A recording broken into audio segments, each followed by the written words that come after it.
Ал енді достар, өзімнің жақсы жаңалығымен бөлісейін. Бүгін біз бала-шағамызбен алақай Америкаға визаны алдық.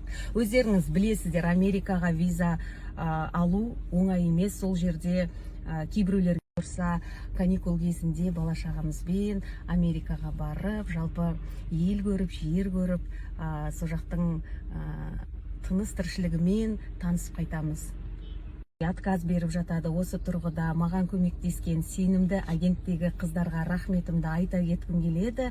Менің сұрақтарыма жауап берген, жалпы посольстводағы ережелермен таныстырған қыздар, сендерге көп рахмет айтам. Енді біз бүйді спокойно, емін еркін балалармен Америкаға да, басқа елге де шығуға мүмкіндігім бар. Сондықтан мен қуанып отырмын визаны бізге бергеніне. Себебі көп адамдар аламай қалды, менімен бірге.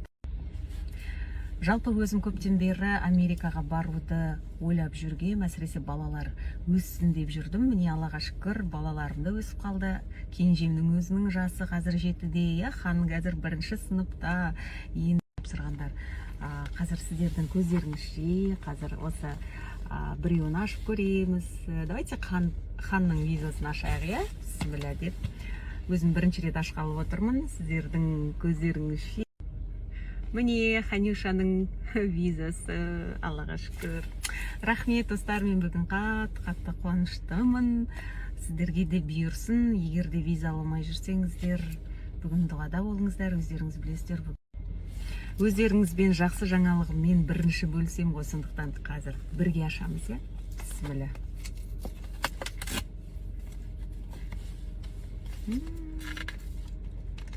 Бүгінгі қуанышымда қасиетті айдың алғашқы күні.